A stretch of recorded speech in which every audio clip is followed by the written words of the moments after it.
afternoon. Hello, everyone who's attending the wonderful webinar that's about data and about data that delivers incredible insights and can help your company really kind of go to the next level with the help of Nielsen IQ. My name is Max Tremblay. I'm VP of Online Experience here at CFIN, the Canadian Food Innovation Network. I am happy to be today really gently leading this incredible group of, I call them superstars. We've got 4 incredible guests. We're super knowledgeable, also very experienced with the world of basically data, but also we had 2 fabulous founders, 2 folks that basically have founded companies and have been through trials of starting them. And we want to just welcome you to this wonderful conversation. A bit of a kind of like sort of start with the housekeeping. We actually welcome questions. Please submit your questions throughout the webinar. I have my amazing marketing team helping me sort through all those questions. So please, and I think there'll be a lot of questions because then we have an amazing expert here that can help you basically make those things happen. And what I'm going to do is actually we're going to have a very kind of like semi-organized conversation. We'll allow everyone a bit to talk about what we're doing today, talk about what they do with Nielsen IQ and also with Chris and Suzie. We'll let them also talk about what they do, but also to share with everyone the secrets of what make them go and what make them grow. And before we do that, I'll just introduce each of the speakers to introduce themselves a little bit, and then we'll dive into the conversation. So how about we start with Chris? Do you want to introduce yourself very quickly, and then we'll move on to Cédric after? Yeah, sure. So my name is Christopher Magnone. I'm one of the co-founders of Temple Lifestyle Brands. We're most well known for Thirsty Buddha and Buddha brands, but we most recently acquired Rise Kombucha, based in Montreal. And bit about my personal side, I have 2 young boys and I love sports. So yeah, thanks for having me. I appreciate being here. Good. Suzie, do you want to introduce yourself to the group? Yep. As Suzie Yorke, looks like I'm freezing on and off, but my audio is okay. I've been a marketer all my career, started at P&G, had the opportunity to work with Max at Ketchup, where we turned around a 10-year decline on the iconic brand. And then I started my first brand at age 50, Love Good Fats. That was a rocket ship. And that's where I discovered Chris and his Buddha brand, because we were both at Costco and in a bunch of accounts trying to change the world. So I'm excited to be on a panel together. Now I'm launching my second brand, or I just launched my second brand, the Little Cacao, which is all about a better cacao bean to make better chocolates. And I love data. So I'm very excited about this session. Awesome. Francis. So I've been in data for the last 25 years, basically my only job at Nielsen IQ. So now I'm responsible for relationship with small and medium brands, along with strategic alliances, and that's why we're talking today. Pretty passionate about data, so this is going to be a very interesting discussion. And that's it. Cédric. My name is Cédric. I work with Francis, so supporting small and medium businesses at Nielsen IQ. I've been doing this for accumulation of 8 years, and yeah, worked with many different companies. One of them being Chris companies, and looking forward for the discussion. Awesome. And I should, for total transparency, Max Tremblay, you see the gray hair. Before I basically get into Nielsen IQ, is actually I started my career, remember, in June 1990, and I remember like my first day when I walked at Campbell's Soups. I worked at Campbell's for almost 5 years. I remember walking by the windows, and we had stacks of books, the brown books, the Nielsen books, the Nielsen warehouse shipments, if I remember those very well. And I remember my boss saying to me, "Learn how to use them because you're gonna need them a lot." So I do remember the old days of that, and I have to say, like the technological revolution of like getting the disk. You upload the disk on the computer, and we finally got our data table. You could download, do some fun stuff. So I have learned, and I've sweated, and I've used this wonderful Nielsen market data for years, and I love it. And not only for your own brand, your own category, but also that ability to go across so many other categories and identify insights and trends. And I thought for me, and I love data, That's what's exciting me today, because I'm with people who love data and use it to make amazing decision that's based on facts and figures. And I think one of the most foundational kind of thing, definitely for the food business, and especially for small to medium-sized businesses, is using this data.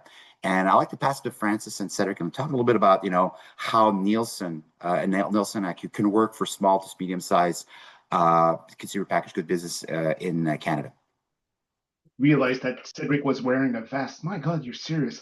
So happy to see Chris and Suzie on, because Cédric's going to lead the discussion with Suzie and Chris later on. What I wanted to share first is I'm super happy to be doing this with CFIN today, because it's a recent agreement. And listen, we have a reputation in the business to be super expensive for small brands, but that's not the case anymore. We've got new strategies in place. We've got new pricing in place. We want to work with small brands. I'm very passionate about this, and you'll see it throughout the discussion.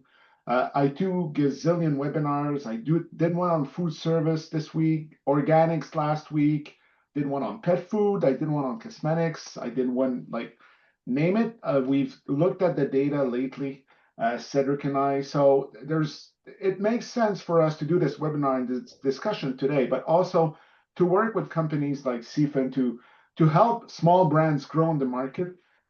I said that in the pandemic, it was the right time for small businesses to focus on the Canadian business, because millennials were coming finally into grocery stores.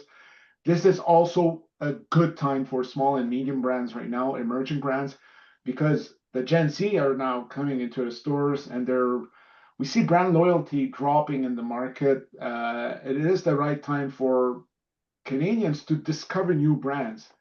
Canadians are making need-based decisions, so there's so much opportunities out there. You can feel I'm passionate about this. So I was looking forward to our discussion today, right? And Cédric, I think you're having discussions like this with what, 200 brands per year? Something like that. Yeah, big portfolio, obviously, because I work with brands that have that have revenues starting from zero, just launching a product, to $75 million Canadian. So it's a wide range, many discussions.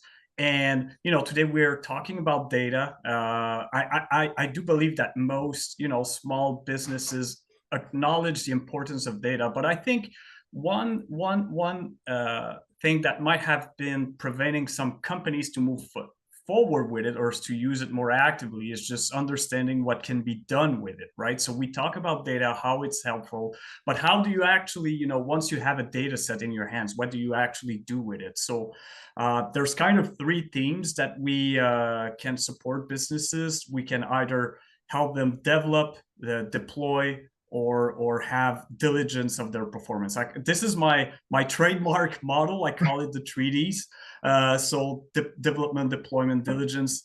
We will talk a lot about, like, real life example. I'm sure Chris has some, Suzie as well. But really, my goal as an account executive for small and medium businesses is well, obviously sell some data, but also help my client thrive with it, right? So just enlighten them on how they could use it to achieve their goal, convince retailer to work with them, or launch better product just overall. Yeah. And onto that message from the sponsor too, you're right, Francis, that we're excited about the relationship and the partnership together, and can be thankful of our partnership with us, because actually we just launched a month ago, basically an offering from Nielsen IQ. Basically, we've got 30 plus categories and more to come that provides a high view level of, and I'm fully sharing in my screen, the 34 category, the span between food and beverages. And they're really super cool. Actually, I played around a little bit the last week and stuff like that. I downloaded them onto I'll cheat a little bit of AI to help me, but kind of understand, like, what are the key insights that came out. And it's super interesting, because if you look at it on a global basis, this is super useful data to understand, like, which kind of category are driving the growth. What is the penetration of private label? There's some really interesting insights that's landed in these categories where it's basically high volume and high traffic. So it's kind of neat too, because you can actually do some inferences of, like, is dollar volume growing faster than actually tonnage volume, because that means that there's pricing activity that could be happening. Is private label growing more than standard brand and stuff like that? So this is really powerful information that, again, super useful. Again, available to CFIN Plus members. If you become a CFIN Plus member, to you available right now, and it's something that we're working again in partnership with Francis Cédric. We want to make sure we bring updates, but this is really super cool kind of information that is available. And again, I see the value in it, as I just kind of like having fun with it for a couple minutes. Any thoughts or comments on those categories? Any things in terms of like what you see, Francis, that what we're offering? Well, you know what? I just want to bring it up. It's the first time we do this, offer like these snapshots with an association. So we're pretty happy to do it with CFIN, because we understand not all brands out there have the money to invest. So, but there's first steps, right? We're not providing gazillion information with these, but we hope at least to help companies understand what's going in these categories. And then if you need more information, you talk to Cédric or someone on my team.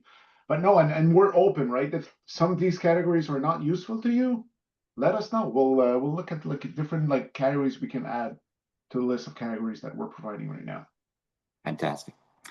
Okay, now I'd like to pass it to maybe Suzie and Chris, and have them a little bit talk about what their business. And I know Suzie's been put some thought together on, I call it the CPG founders building block. But Suzie, do you want to talk a bit about your experience and sort of like the building block? I know you've been talking a lot, and by the way, highly recommend anyone, please follow both Chris and Suzie.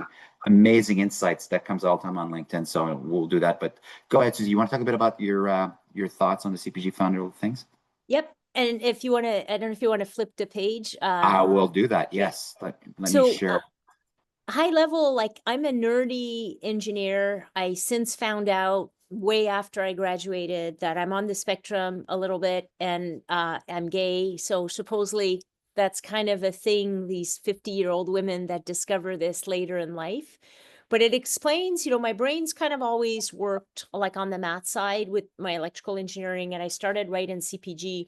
But I very quickly, P&G, Frito-Lay, Heinz, Conagra, and then Weight Watchers, all the way to VP of marketing role and then CMO. But one of the things that kind of defined me pretty early in my career, like even before I left P&G, is that I started to get the name of the turnaround agent, because I would get to go on some brands that for 5 years, for example, at P&G on Downy, and then 10 years on Ketchup, 10, 11 years on Weight Watchers, those brands had stalled. They were actually declining. And these are big companies, right? With big budgets, with a lot of smart people before me. And the playbook to turn around the brands was always the same. I've done like Slim Quick and Vivizen. I have about 12 like big brands that were hard to turn around. And then recently I've been the CMO on 3 Farmers. And again, it was just like, yikes, 10 years, we're not growing where we need to be, brands dated. But it's always the same thing. So if you're listening right now, you have your brand, whether you're just launching your brand or your brand is 2, 3, 4, 10 years, a lot of founders, the 10-year overnight success story, the model to figure out how to get your brand either unstuck or just to launch always comes down to the same 4 building blocks, I'll call them. The first one is you have to get your 3 Ps right. And, Chris and I, as founders and having touched a lot of brands, we kind of know that's a bit of trial and error, especially when you're a smaller brand. You move way quicker and you try things way quicker than in big corporations. They'd have a heart attack doing what we do. But that's part of why we can kind of carve out billions of dollars from big CPG.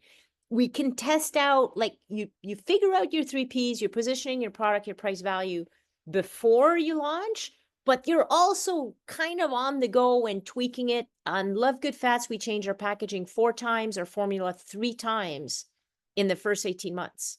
And nobody in big CPG in my previous 25 years would have dared to do that or been able to pull it off. Like I was a taskmaster with the critical path to hit the productions, to have the new formula and the new packaging deliver in 6 weeks. Like it's kind of unheard of.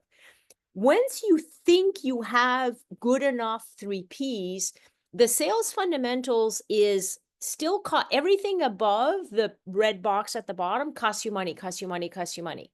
So you just have to always remember the 3 Ps. Often founders want to jump and like, oh, I want to get it on shelf. Yeah, cool. But now you're spending money. The 3 Ps are fairly free, right? Like it's, you have to pay for maybe a little bit of consumer research, a little bit of data, a little bit of concepts, a little bit of packaging, but relative to the hundreds of thousands and millions you're going to spend after, the 3 Ps are fairly free. So get those 3 right enough, then you launch them. You have to get distribution, you have to get displays, ads, promo, and shelving. We used to call them the big 5 sales fundamentals.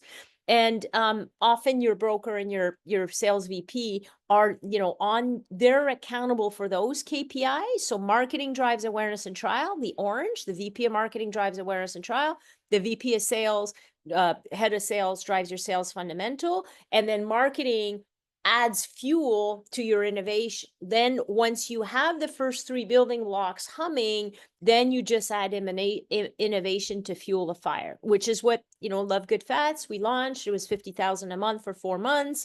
I launched 2 more SKUs because we heard we were the #1 best selling. Boom. Now we had 4 SKUs in January, 4 months in. Then in August, we launched 4 more SKUs. Then Costco wanted to test us for January. So 12 months in, we were at Costco.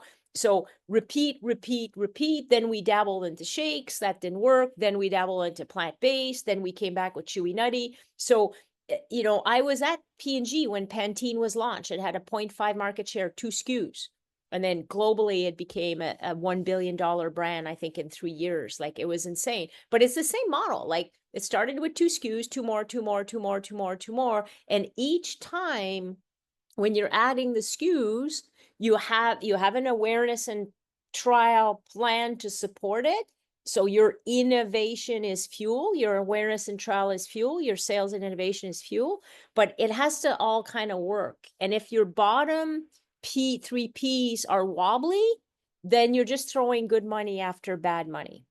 So this model's worked on the most challenging brands that I've had to turn around to just startup brands.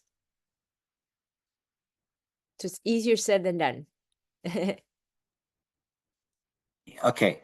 Next slide I had was this one, the sales pitch. You want to talk a bit about the sales pitch, and then after that, I want to go to Chris and talk a little bit about his experience. So go ahead. The sales pitch is really key because when it comes to data, and I run the Founders Helping Founders group, so I have, we are 204 founders on WhatsApp. And most of the founders are below $1 million, and it's all CPG Canada founders. And, for many founders, you early on, if you don't have the CPG background that we have, you don't know what to do with the data. So you're kind of like, your broker says, oh, we can buy Nielsen data. And you're like, okay, what is it? $2,000. Or Francis will say, oh, you can buy Nielsen data. Okay. Oh, now the Sobeys portal. Oh, okay. What do we do with it? The Walmart is free and the Costco is free and the portals, as far as I know, but everything else, you're like, what do I do with this data? So you kind of need the data for 2 things. The first thing is you want to get to a sales pitch, because the sales pitch allows you to move up the building blocks. To get to the sales pitch, you kind of have to have really strong, the 3 Ps fundamentals. So you need the data for 2 reasons, like optimize my 3 Ps. Because if you kind of come up with a brand and then it's like, well, you're getting rejections at your sales pitch, or you're putting it on Amazon and like ho-hum, you haven't optimized your 3 Ps. Go into the data and then look at who the competition is, look at what the white space is, look at the emerging trends. I'm a huge fan of Mintel also, because it's a database of what's hot and what's growing. But look at the emerging trends and look at your velocities and your competitors' velocities, because it'll give you a lot of ideas. So that's step 1, marketing. But then you're in front of a retailer, and in Canada we have 5 or 6 retailers that's like 75% of the revenue. So those retailers, they're used to, best in class, head of sales, head of marketing, coming up with the PowerPoints and saying, we will grow your category. This is how we're going to grow your category. This is how our brand will grow your category. So for us, if you have a smaller brand, you want to speak the same language, and you cannot speak the language which the retailers want to hear first thing in the meeting, we will grow your category. They can't hear that soundbite from you if you don't know how to grow the category, if you don't have Nielsen data. You don't even know what size is the category. How are you going to grow the category if you don't even know what size the category is and what are the basic construct of the category? And especially if if you go and present your idea and you don't have that information, and the retailer goes, well, actually that category is declining for the wrong time to come in. So yeah, it's got to, like, it works both ways too. Chris, talk a little bit about your experience, and I'll stop sharing, but from your side in Montreal, go ahead. Yeah, I was just going to say is, I mean, I think everything you just spoke about, Suzie, is absolutely just so important, right? And I think hearing that you're obviously a marketer and engineer background, and you've been very regimented in terms of how you've gone about thinking about which category you get into, and I'd love to hear about that too. I think it might be insightful for some of the listeners. But for us, I'd say that we went a lot more on instinct early on. In fact, I still vividly remember the first couple of meetings that we had with some of the major retailers, and they'd ask us for AC Nielsen, and we were just kind of like, what is that? And then we started to figure out what it was and how expensive it was, and it was just way outside of our means at that time. And so I think what's really important early on, depending on, as you were saying around the 3 Ps, is depending on where you're at in your product life cycle, you really have to go on a bit of intuition. You've got to be comfortable with the risks you're going to take. Don't get into this business if you're not comfortable with risks. I feel like it's going to the casino every day. There's a few winners, and we all chase that dream, but there's a lot of losers, right? Unfortunately. And so the data, I believe, helps you mitigate that risk. And at a point in time becomes really, really important. So I commend Francis and Cédric for helping make these types of things, and Max obviously more available to young startups and founders, because I think it's really going to help propel innovation in the industry and give us a fighting chance. So, again, going backwards, we've worked a lot on intuition. We found data however we could, because it wasn't as readily available before. So we'd leverage friends and contacts to really understand what was happening in the category. And the way we looked at it from a very easy perspective is we try to catch waves. We like to surf. So we like to try to catch, waves that we can surf. And so that's where you have to, again, I believe in this saying that there's always a future. The present day is somewhere, the future is somewhere else. You just have to go find it and then bring it, into your own market. So I'm sure Suzie, the same thing. We look to the US, so we all look to the US, to California. There's no hidden secret there. So, whatever product category you're looking at, years ago, back in probably the early 2000s, gluten-free was a big trend in Europe. If I'm not mistaken, the founders of Glutino were seeing that trend emerging in Europe and brought it to Canada. And so I encourage people, it doesn't matter what category you are, there's a future somewhere else that's leading the charge, that's ahead of us, and try to bring, go and educate yourself in those, not so data heavy aspects, and then bring data in to kind of supplement the decision making, especially as you scale.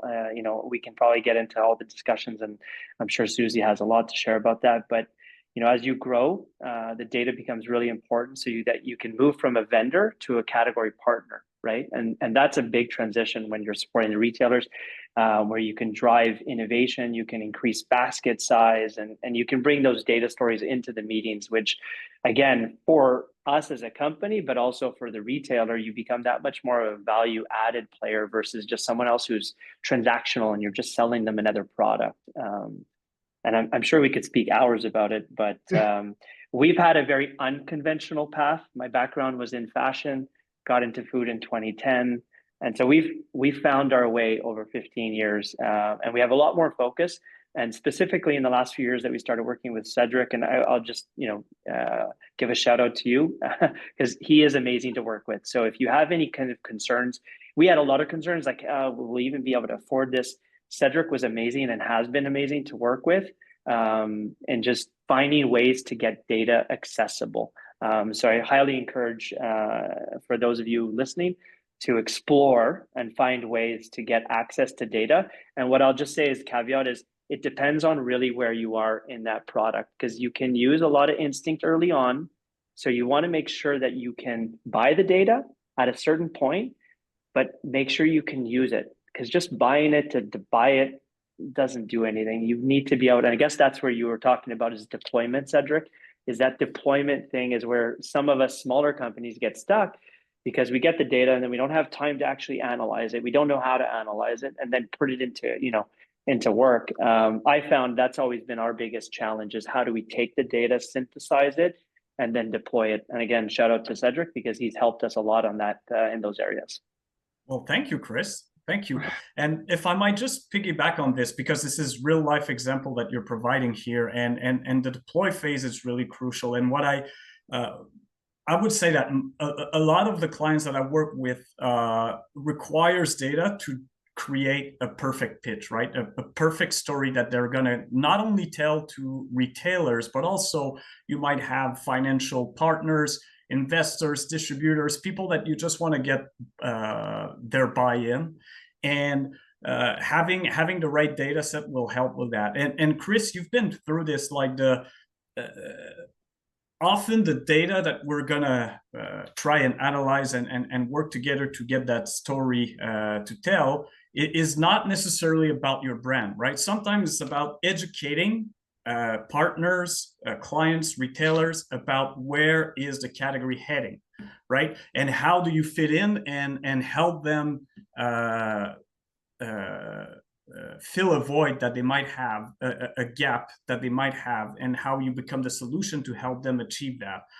So often what we'll do is just craft a nice story about evolutions of trends in general, and that's how you can come in with a nice story that it's not just about your product, but why it should matter, like why should this be important to them and incremental to what they're already doing. Absolutely. And I mean, I go back and I remember our early days when we were, trying to pioneer coconut water into channels that didn't have it. And they had all the big contracts back then with like Pepsi and Coke. So super difficult. And so again, we were able to get access to some data that was able to help us craft our stories. But we were able to show them that like flavors were never selling in plain coconut water and straight up coconut water. And so that was very informational, because they were giving too much category space, product placement, shelf space to so many flavors. And so we were able to help craft that story to help diminish that, give more exposure to, whether it be coconut water with pulp, straight up coconut water. And then we introduced coconut water, sparkling coconut water. And that ironically was a very much of a flavor journey. And that added new shoppers to the category. And so that was, I mean, again, I don't think we were the best data storytellers, but we were great storytellers, and we were able to then bring in the data. And it's really helped us, especially now where we've been able to secure Costco rotations that look like they're going to take us into international markets now. So, again, the data is very helpful. The key thing is knowing how to use it in those pitches. And just to build on that, same exact example, Love Good Fast took off really quickly. So by mid 2018, we had VPOs, rotations, like POS velocities like you can't imagine. So we got a call, like we were $2,000 per store per week at Whole Foods. Like it was insane in Canada. So obviously Whole Foods US gave us a call. Like they're like, you got to meet, like fly down, like you're coming down on the plane next month. So we absolutely had to go through the data in terms of flavors, because we had to present to the buyer what are the flavors we could use in the US. And I remember like we were going through the list and we had Canadian data, and then we had kind of squirreled away US data. And then the buyer had her own opinion. So we had, okay, we're presenting this. And she was like, oh, coffee's doing pretty well. So we had literally 7 different flavors. We had our Canadian ones, and then we had alternatives. And, she wound up picking one of the best sellings. Cookie dough never really took off that much in Canada, but it was like a best seller, like our second strongest one. Then, lemon was an emerging trend. 2 of the buyers in the US said, it's lower in the Nielsen, but it's growing fast. So, we were able and became our #1 bestseller. So you need data to launch the right line extensions. the US is a whole other topic, and I'm not going in the US for a little while now, but you know, a failed SKU in the US is a year and hundreds of thousands of dollars. Like, it's not like Canada where the 20 banners, you know, the Healthy Planets and Goodness Me will give you a shot and then we'll work with you. Like, US is a whole other beast. So you pick the wrong flavor, you launch 4 flavors or 3 flavors, and you pick one that's wrong, you're killing your P&L. And then you have all of your UNFI markdowns, and then thousands of dollars disappears from your bank account, and you're like, oh my God, like, it's just a mess. So the data helps you pick the right flavors for sure. Obviously, your product has to deliver on the flavor. Yeah. So And Suzie, how much time do you wait before taking the decision to maybe delist a product? Just curious, Chris, that applies to you too, right? That's a great question. I think whether this is right or wrong, the current lens that we use is, you know, is it generating gross profit dollars? Like, is it a healthy SKU, even though it's maybe not generating the velocities that you may want? And do you have time to kind of assess and figure out what the plan is? That being said, is I think, yeah, right now and in the last few years, we've seen, you know, a lot of industries move from where it was growth at all costs to profitability. Yep. So that's how we look at it. I mean, we pulled out of the US. We were there before COVID, and COVID was just too complicated. And so we decided to focus our entire business on the Canadian market. And again, going back to how do we decide around the delisting a SKU is really around profitability. And then where it gets interesting again is if you have the time to figure out and assess what you're going to do on a medium to longer term with that SKU, whether it's a renovated or etc., is the data, right? So like, why, what's going on from a data piece? And so, like, you know, currently we've seen, and, you know, I think Suzie was a big, you know, proponent of this and did very well with Love Good Fats around the whole low sugar movement. And so you see it in data as you see some SKUs that, let's call them the OGs versus these newer SKUs that are coming in with lower sugar. There is a demand for less and less sugar in products. So I think those are the things you have to look at, the macro trends, and then try to understand, like, how does that SKU then survive medium to long term. But for right now, we look at just, it's a profitability lens. Is it making money? Is it not making money? And does it have enough distribution to continue to produce it? Or does it create operational challenges? Those are the two lenses that we currently look at. Yeah, and I would just add, very similar, because we also, Love Good Fats also exited the US because of COVID. So 2-point answer to that is we did the same macro analysis. We probably had, I don't know, you know, a year and a half of board meetings on the US and profitability, right? Like, you're meeting and you're like, oh, profitability of e-com, profitability of Canada, profitability of US. So the macro decision on going in the US or coming out of it is profitability. The more micro decision on the flavor has to be also quite tactical, because as a marketer, new and free are the 2 most powerful words in marketing, according to Ogilvy. So I'm not making that up and just stealing it. And, you know, in the tough categories that Max and I worked on, the Heinz and the Conagras, like, you would just do line extensions that would have negative ROI. Like, you would never, you know, you'd be lucky if you broke even, because if you didn't innovate 2 more flavors of whatever sauces and puddings, your competitor took the space. When I was on Love Good Fats, General Mills, like, they freaking launched 3 brands of keto bars, right? So and I, you know, I spend a lot of time with the team, category management, they go in and we know bars, and, you know, we have 40% of the market. So even if their bars, the big CPG, they may not work, it doesn't matter. Like, you don't get the listing because they're listing something, and then it's a year before you can get in, right? It's pretty much a year now to get in all categories other than Costco. So you have to be really tactical. Don't aggressively delist a SKU unless a SKU, not a brand, the brand is a separate story. We chatted, but a SKU, wait till you have your backup SKU, like work your backup SKU. So don't just pull SKUs. If you look at the Love Good Fats family now, you know, I've not been attached to it for, I think 2 years, but you can see the family shifting, the SKU shifting, and it's super smart, right? It's led by, you know, Propel, brilliant broker and team. Like, okay, so there's going to be like, this now is time for a rebrand. This can shift, but it's done in a way where you never give up your shoulder. You keep your shoulders wide on the shelf, right? Like you just be really practical about it. I'll be Unless very they just get delisted, and then oh well, now you have some returns to clean up, and it hurts your P&L way worse, right? Allow me to be very Canadian. I apologize. It's a great conversation. I want to continue just to say we're doing well on questions. Please submit your questions. We got like so panelists. We have questions for everyone, which is awesome. We got great question too. So get ready, all of you. There's an awesome question for that. But please, for the folks who are watching this, any questions, please submit, because we got like 7 or 8 questions that are super solid. They'll do that, and want to shoot me some time if I want to do that. Also, just to add to what you're talking about too, for me, like I've worked in so many different brands, just to add to the partnership and the power of Nielsen data.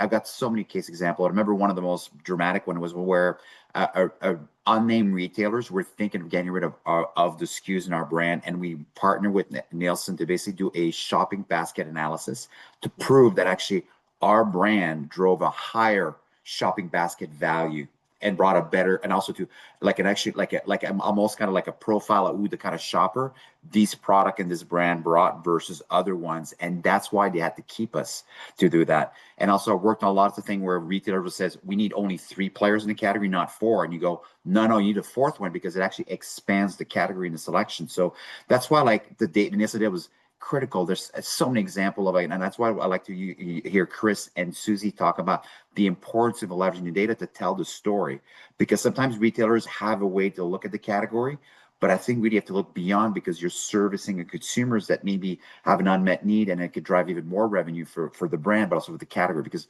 the retailers think category, and they're paid to manage the category. Let's say that. That's why it's an important partnership that way too. I know. What do you guys think? I'll let you guys jump in. I was maybe just going to piggyback off of Suzie and just say that, you know, I think what is really also important is from a delisting or, you know, over innovation over yourself is constantly innovating and staying ahead of what's going on, is find out which retailers are going to give you that signal as early as possible. Because the sooner you can stay close to those retailers, whether it's building rapport with them, whether it's walking the stores, you can see very easily week to week which SKUs are being picked at, which ones are not. You can talk to the people on the floor. They're generally the best people to speak to, because they know they're stocking the shelves. They know, they're like, oh my God, this stuff is flying off the shelf. So when I generally go into a retailer, that's my, like, you know, source of truth without having to wait on data reports or anything like that. The store managers, the people that are working the floor, they know what's moving, and they know it faster than anybody else. So don't be shy to like build rapport with key retailers that are going to give you those data points, because the sooner you know that certain SKUs are on fire, that sooner you can push those ones to other retailers. And then the same thing for the ones that are maybe not performing to your expectation. You can then figure out how to, like, you know, renovate them, improve upon them. As Suzie was saying, is have a backup of innovation, so you're not losing that shelf space. Because once you get it, it's hard if you start to lose it. So you want to keep that momentum. And then don't be shy to, like, you know, pull in friends, family, whoever. Like, that's, you know, again, it's I think Nielsen offers some consumer sampling and all of those things which are way more professional, but you can get a pool of individuals that you can, you know, be scrappy and constantly get people to give you feedback on your product. Because I think I saw a question around early stage and stuff. Taste is paramount. Do not go to market unless your taste is got at least like an 8 or 9. Like, you do not want to get into market and then figure out that, oh shoot, nobody likes the taste of my product. So yeah, I would just say that, Chris, don't only ask your friends though, ask your enemies. No. Because Yeah. I've seen find strangers. I've seen an example of a big company asking employees to do this, and we tested the product parallel. Good really bad. So ask That's vanity, right? It's a good point. Yeah. Yeah, and remember, 85% of products out there end up failing, unfortunately. So Chris is totally right on. Test your products. Get it right. Kids are also great. They do not lie. Like my kids, if I bring them home stuff, they're just like, this is terrible, or this is they like want it, they'll ask for it. But they have no filter. If they're young enough, they have no filter. They will just tell you this is That's shit. just What do new you beer, kid. Yeah. Sorry about that. If we go back to the conversation about velocity and retailers looking at the category holistically, right? I've been in so many situations where, and it goes back to what I was saying earlier, and just ties back to what Chris and Suzie were saying. The one work that has to be done is to really clearly define what should be your competitor set, what should be a smaller set, a smaller universe in the big category that you're playing in, right? So if you're talking to a category manager that might be looking at, I don't know, beverages only, to pick on Chris' business, which I know a bit more, and assess the category as such. Well, you got to come back and tell them, you know what, we cannot actually compare ourselves to Coca-Cola and such, and we're a coconut water provider, and even in coconut water. There's flavored, as Chris mentioned, unflavored. So really what the field we're playing it is unflavored coconut water. And therefore the performance of that subset, that subgroup, might be completely different and hopefully much better than just the category average, right? So it ties back to why it should matter, your brand should matter to them. Well, it's because it's part of a subset of products that are actually trending more favorably and growing year over year, and should not be compared to other more mainstream products, right? You got to make sure that the comparison is fair to you and, quite frankly, advantageous, right? That's the whole goal, to have a favorable story, an impactful story that will matter to them. Yeah, totally agree. I mean, I can think of many examples where, again, the retailer had partnerships and agreements that didn't permit them to get into what we call functional beverages or healthier foods, because they had agreements with bigger players. I think a lot has changed in the last 10 years from my experience, and so it's given us more ammunition. I mean, there's also a huge trend around people wanting to live healthier, longevity, like there's a lot of buzzwords. So I think those things have definitely helped steer those conversations and have category managers be more open to giving brands or younger brands an opportunity. But again, once you get that opportunity, you gotta make sure that you're there to make sure that it sells and sells well, because they're always going to benchmark against what they could have put in place of you. And so it's your job to make sure that it sells and does well. Yeah, and Suzie, I remember, because we've shared the stage at the FBA a few months back, and I recall you educating people about cacao, a lot of stuff that a lot of people don't know, and so that goes back to that educational piece, right? Where you had probably to do a lot of work to not only try to get your product out there, but it's also education that you're gotta bring to the masses and to the partners that you're working with, right? Yeah. For a lot of us brands, whether you're an emerging brand in coconut water, and then I didn't realize sparkling coconut water, Good Fats, my presentation of Good Fats initially in 2016-17 had 10 pages off, like, it sounds crazy, but 10 pages of like this Fortune magazine, Time magazine, Business Week, like, oh, now the science. Then I would went to 6 medical conferences, the low carb medical conferences. And so a lot of my sales decks were about education, and then boom, then keto hit, and then just the brand name was getting me a meeting. And now it's the same with the superfood cacao bean. I'm doing all these retailer presentations, and no one realized that, like, it's a superfood that has higher the same antioxidants as the acai berries, and the highest percentage and absolute amount of flavonols. Flavonols was in the Globe and Mail a couple months ago. So you have to, when you're at the early stage of a trend, you have to educate. And then as soon as the trend starts picking up, then then you just kind of get right into why your product is better than the other alternatives. All right. Time check. We got 15 minutes. We got 12 or 15 different questions. Here's what we're going to do. We're going to try to answer those questions the best we can, the most efficiently too.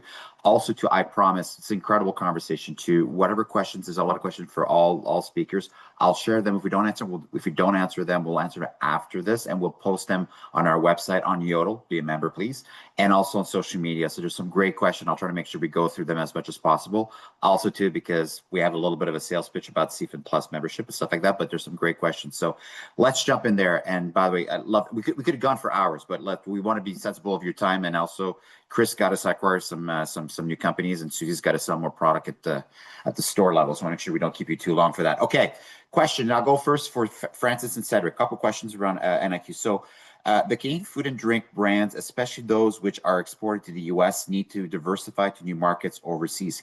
Can Nielsen IQ help identify which are the markets of greatest opportunity for Canadian F&B products, perhaps by category?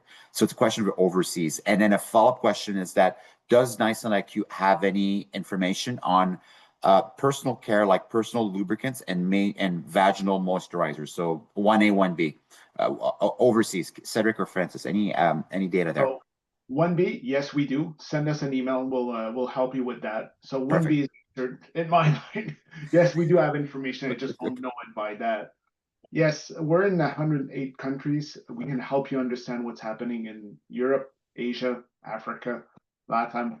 We do have information. Sometimes it's not that easy to get it, but again, send Cédric an email or myself, and we'll help you understand what's happening in Europe or Asia. What Francis means by it's not easy is that in some countries we actually have people physically audit stores, right? Where trade is not as modern as it is here. Yep. But yes, we do have information on these markets.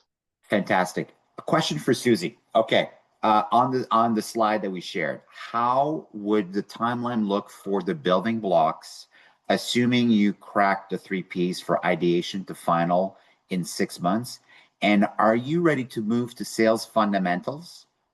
And how long do you stay at each stage to move to the next? So basically, for each step, we talk about like, well, how long is that process? Or you just stay as long as you figure it out to move to the next step. So it's a great question, actually. So Canada is pretty quick, right? You do your 3 Ps, you have foil samples, and you can get listed in dozens of retailers, but there's usually a 12 weeks to 26 weeks delay, even when you have these foil samples and you're sitting across the deck from the retailer and they say, yes, it's 12 to 26 weeks. So you can work in parallel, and I've done it, pretty much nearly the whole time in good fat. So you're in parallel. You have the foil samples. Little Cacao is launching bars. I've got listed, I think, in 10 accounts, and I only have like mock-up samples, and I'm making them in 3 weeks in Vancouver. And so you can work that in parallel. And the cups, I have 5 SKUs that I literally don't even have real samples, and I'm getting listed. So you can work that in parallel. So you have R&D. You think, because you have your foil sample, it tastes good. You think you've nailed your 3 P. So now in parallel, you're presenting, and it's 12 to 6 months. The bigger accounts is 1 year, right? If you just miss the planogram at Walmart, like, it's a year. So that can go pretty quick. But then, like, I'm going to spend the next year, like 12 months, selling in my 10 SKUs because I missed some planograms and you're selling. So, but then I'm going to start my awareness and trial plan. Like, I'm starting with an investment in Q1. Then I'm going to go again in September, right? So you kind of have to go the 3 blocks like pretty quickly. If you don't, and if you're at Costco, great, you do demos. That's like the best awareness and trial you can get. If you don't, and then your SKUs die, they'll be delisted. In some banners, it's 6 months. Some banners, it's 12 months. So don't launch garbage over garbage, right? Don't launch, oh, well, now I have a raspberry flavor. Whoa, like, dude, if your first couple of flavors are not working, don't launch some more. So I think you, Chris kind of talked about it, really, like you launch your core, you get data. You can work in the background. We always had, you know, we had mint and cookie dough ready. You work in the background, but don't pull the trigger if you have weak velocities. Yeah. Like that's just, you know, bad money after bad money. Yeah, and if I can maybe just add to that, Go ahead, Chris. Again, be very thoughtful about how you're growing your distribution, because you can think you're growing only through distribution, but you really want to be growing through velocity. And so keeping that subset of stores early on tighter allows you to kind of really get a sense on like, how are you doing? And as Suzie said, is have those other things ready so that when the time comes to expand the lineup, you're ready to do that. So there's a couple of things you're doing in parallel, but really like if you're saying, okay, hey, I'm going to launch on the East Coast of Canada, you know, whatever that be, or in the natural channel, that's usually a good one because they're not as rigid with their listing time, their listing periods. So it gives you a bit of flexibility, but I'd say that it's really, really important to kind of just pace yourself with expansion of distribution. Yeah, I got more questions for Nielsen IQ, but a follow up to you, Chris. Actually, you kind of touched on it too. It's the question from Julie that says, as a very early stage pre-launch healthy snack founder, what is the most important data we should know before going to market? For example, farmer markets, independently owned grocer, and what are the best free to low cost resources to find this data? You talked a little bit about it, but any thoughts to mind to you in terms of that kind of stuff? I think trade shows are really good. I mean, you know, so attend whatever trade show would be specific to what you're doing. I've always loved going to Expo West in California. There's conferences, there's different, you know, seminars. So I think those are important to see what's going on. But when you talk about farmer markets, I would go back to is, you know, whatever type of product you're intending to launch, try to figure out where the future is and go there and really get a sense of how that item or product is performing within another geographical territory or another country. And then see if you can bring those same things back into Canada. And is the market similar enough that you'd be able to position your brand in a similar way? And then, you know, again, is there enough growth? Is there enough a size of the prize? I always think back to, I couldn't wrap my head around it, and clearly the category couldn't either, or consumers couldn't, was cricket protein, cricket powders, all these things with cricket. It tried, and it just ultimately fell flat on its face. And I remember listening to one of the speakers at a conference out of the US, I forget his name now, but he is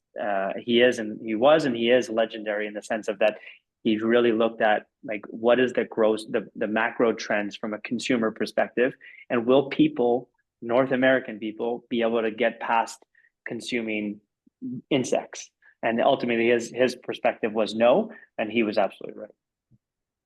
I got a couple more for Nielsen IQ. I think I know the answer, but does Nielsen IQ have category level and regional granular data for hot full sales, dine in, takeout, and delivery, ready to eat meals sold at retail, frozen meal for Canada and or US North America? Cédric, you want to cover Yeah, that one? well, we do have data for all of these. It's just so everything that's sold at retailers, the answer is purely yes, okay, at the UPC level. Now, for takeout, dining, we actually coincidentally just launched a new thing. So we're leveraging our panel. We have about 30,000 Canadians that are part of our active Omni Shopper panel. And through that, we're able to capture and have an idea of how consumers going about on-premise. So quick service restaurants, takeout. So these are all things that we track through our consumer panel. Actually, Francis, this week, was it yesterday or 2 days ago? Yesterday was giving a conference to restaurant owners. So you might want to talk a bit more about that. Send me a message on LinkedIn and I'll send you a copy of the presentation. And Chris, by the way, we also forecasted that crickets would not work. You can't create demand. There was no demand for crickets out there. So yeah, basically we knew clients wouldn't pick on that one. Mia Lenz, probably last question. Mia Lenz, I haven't skipped your question. Because it's multi-phase. So here's a question think it might be for Nielsen. Okay, here's my question. Image scope, whether licenses cover both packaged product and raw ingredients like fruit, vegetable, and meats. Category coverage, number of product and ingredient classes, unique image per class. C, image characteristic, mix of studio versus real world angle, lighting, packaging variation. Pricing model, estimated cost per 1,000 image at mail ready resolution, whether pricing is uniform or category dependent. Pilot access, availability of small sample pilot across multiple providers and category before commitment. So I don't know if this is for our my friends are from Nielsen or maybe for Chris or Suzie, but any ideas regarding this question to ask from Neil Lenz? So, it seems like a lot of it was revolving on packaging and product attributes. So if I'm getting this right, well, we do at Nielsen IQ at least have the ability to know specific attributes of product based on packaging. I do believe, Francis, correct me if I'm wrong, that we do also have pictures for a lot of these. But yeah, I'm hoping I get the sense of the question right. I'm just not sure I'm answering to the right the right question beforehand. But yeah, the Neil Lenz is following. It's about data for machine learning processes. Oh, I see. I see. Thank you, Neil Lenz. I appreciate it. Yeah, our data, unfortunately, cannot be sourced for external machine learning. So we do have our own AI tools that we use, but in our contracts, there's a clause that prevents clients from using it for feeding to external AIs. Fantastic. Last question before we do it. So we are starting, it's for Suzie, we're starting to create a startup creating a better for you soda, still at formulation stage, so both for Chris and you, Suzie. We've been advised to not start with retailers as it kills growth. How would you suggest we enter the market based on your experience? Also, can at Suzie let us know how to join your WhatsApp group. You're very popular, Suzie. You're like a cult thing. And thanks again for your guidance, guys. Okay, so thank you, guys. I'm really grateful to Suzie for you. Yeah, what are your thoughts? Chris, I'll let you answer the pop, like you're in the category, and I'm just going to drop the WhatsApp group in the comments. Yeah. So just maybe to clarify, is the intention to then go D2C? Because I would say if that's the intention, it's not easy to ship heavy liquids D2C. We don't do it. We partnered with Amazon, and we've built our entire e-commerce business is centered around Amazon, but it's still it's not easy. So I don't know of another way from a beverage, and I would really make sure that the soda category is definitely maturing quickly. Let's say it's you've seen recently the exit of Poppy, some investment funds with Cove. There was a soda brand on Rise. There's a soda brand on Thirsty Buddha. And so there's a lot of players. So I think it's really important to make sure that whatever you're doing adds value to the category. And then I would make sure that you have sufficient capital, because it will take a good amount of capital to gain shelf space, and then make sure that you're gaining trial and awareness. So be very thoughtful. How do you go to market? Perfect. Okay, it's time for us to say goodbye and say thank you to our speaker. But before we do so, I got one little final announcement to do. And basically, as of today, we're offering a very special deal for CFIN Plus membership. Actually, we're taking the price down. I'm an ex-packaged goods guy. I got to go with my pricing. I would do BOGOs if I could, but I can't do BOGOs. So what we're doing is we're doing a 30% off on our product, which basically with the CFIN Plus membership gives you access to all this wonderful data that NIQ shared with us. And there's some really cool stuff. Actually, I played around with putting all that stuff together. Some interesting, we talk about trending. You can identify trend. You can understand what are the key players. We also have offers from 23 other wonderful companies. One of them called Forward Fooding. And it's actually a global, basically food tech innovation, looks at what's climbing, what are the trends are, what is happening, who's moving and shaking, and a bunch of other great product services and stuff like that. So please visit our website, take advantage of that offer. Also, too, before I go, We have actually another event on Monday. If you could attend and be with us, we have another webinar with BDC. It'll be my boss, the CEO, Dana McCauley, with the chief economist for BDC, talking about the roadmap to success for SMEs in the context also to the new budget that just came out. So super interesting. We've got a lot of people. You can still sign up. It's at Monday, the 17th at 1 p.m. And finally, if you're in Ottawa or plan to be in Ottawa on February 11th, we have our Food Tech Next event. Our big yearly event where we basically talk about what's happening in the food tech business, identifying trend. You can connect with our wonderful companies that we partner with, and we hope to see you there. Chris, Francis, Cédric, Suzie, I already left. Thank you so much for your participation. This was amazing. I promise all the questions, we will take them. I will share them with the panel.